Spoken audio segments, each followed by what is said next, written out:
ढेंकानाल जिला जात्रा महासंघर गुरुत्वपूर्ण बैठक जोगदेले 8टी ब्लॉकर जात्रा कमिटी परिचालक। जात्रा जगत रे महाविस्फोरण। महासंघर बिना अनुमति रे चली पारिबो नाही जात्रा। कमिटी को शोषण करुछंती जात्रा मालिक। ढेंकानाल जिलार 8टी ब्लॉक रे वर्षा ऋतु आरंभ रे जात्रा पार्टी पकाई थांती।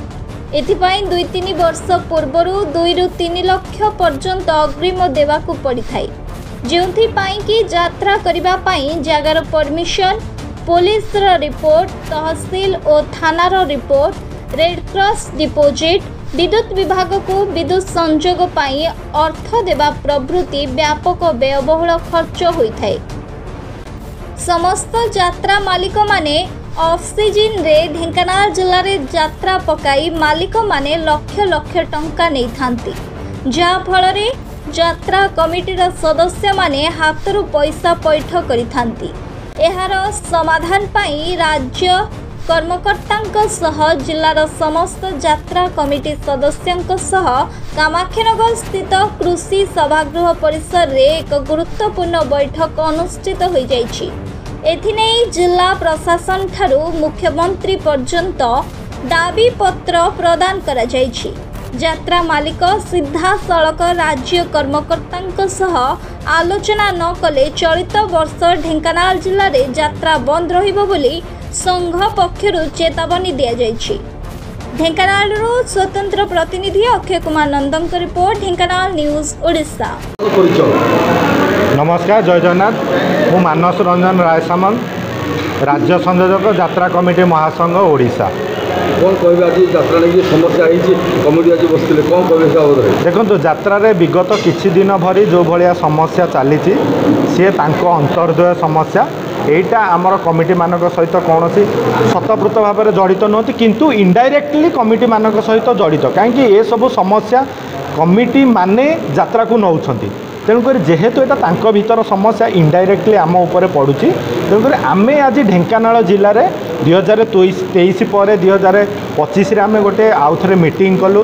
प्रत्येक जिला स्तरीय कर्मकर्ता जो मैंने आगुरी थिले सेमानक सहित नूतन कर्मकर्ता आम आज चयन करागला। नूतन कर्मकर्ता मानकर आसंता सप्ताह किंबा 15 दिन भीतर गोटे मीटिंग कराजिबो। मीटिंग करागले जिला स्तर को किभली भाव में सुदृढ़ कराजिबो एवं कौन कौन पदक्षेप रहिबो से पदक्षेप उपर आमे निकट भविष्य माने ए यात्रा सीजन आरंभ पूर्वर आमे गोटे कलेक्टर को दाबी पत्र देबू किभली भाव में ढेंकानाल जिले में जे भली भाव में यात्रा को लेकिन समस्या होची तार किभली सुचारू रूपे परिचालन कराजिबो। अल्प दिन भीतर जिला स्तरीय कमिटी गोटे दाबी पत्र कलेक्टर महोदय को देव।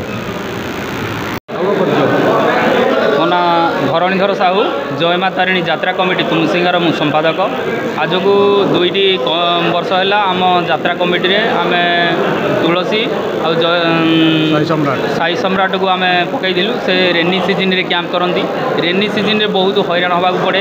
ये से आखड़ा शाला तैयारी करती, अर्थात से आम कमिटी रे नाच शिखी आम ठारू शोषण करती, जहाँकि अन्य स्टेज रे जाकि परिदर्शन कर बहुल पैसा कमाती, किंतु आमको एते मात्रा शोषण करती जहाँकि आम पक्षरे बहुत कष्टसाध्य हो पड़े। तेणु आम ये जो यात्रा महासंघ कमिटी आमर गठन करा सहित आम मैंने समस्ते जड़ित हेलु। आगामी भविष्य में ओडिशा रे जेमती कला बंची रहू, मालिक बंची रहू, कमिटी बंची रहू, तार गोटे पुंखानुपुंख कार्यानुष्ठान निया जाऊ। आ कलेक्टर महोदय को आम दाबी करूँ ये सबू आम कमिटी को शोषण न करने एवं एमती बहुत जगह आम शोषण हो जोटि परमिशन काटा एवं रेड क्रॉस देवाई इलेक्ट्रिक बाबद को यही सबू आम मान को टी रिहाती करने आम सरकार निकट में आवेदन करूँ। सोमनाथ पंडा, सेंट्रल जोन सेक्रेटरी, यात्रा कमिटी महासंघ ओडिशा।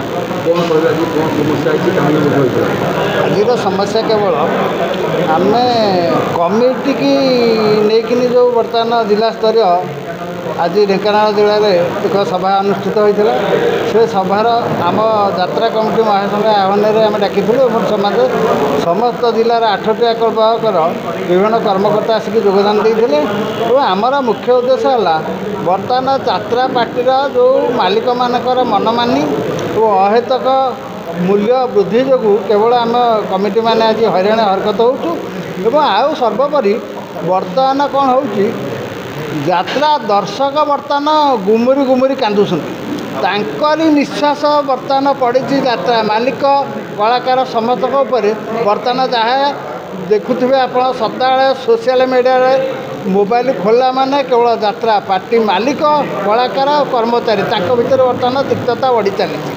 ଏବଂ ଆଉ ଗୋଟେ କଥା ଗୋଟେ ହସିବେ ଶୁଣିଲେ ଆପଣ କାଲି ଗୋଟେ ଯାତ୍ରା ପାର୍ଟି ଓମକାର ବୋଲି ନାମରେ ପରିଚିତ ତାକୁ ମାଲିକ ସଂଘମାନେ ମାଷ୍ଟରମାନଙ୍କୁ ବନ୍ଦ କରିଦେଲେ। ସେ କାଲି ଯାତ୍ରା ପାର୍ଟି ଛାଡ଼ିକି ପଳେଇଲେ। 200 ପରିବାରକୁ ନେଇକି ଗୋଟେ ଯାତ୍ରା ପାର୍ଟି ଅନୁଷ୍ଠାନ ଓମକାର ଗଠିତ ହୋଇଛି। କେଉଁ ପସନ୍ଦରେ କେଉଁ ବିବେକରେ ସେ ମାଲିକମାନେ କହିଛନ୍ତି ନା ଆମେ କହିପାରିବୁନି ସେମାନେ ଯାହା କହିବା କଥା।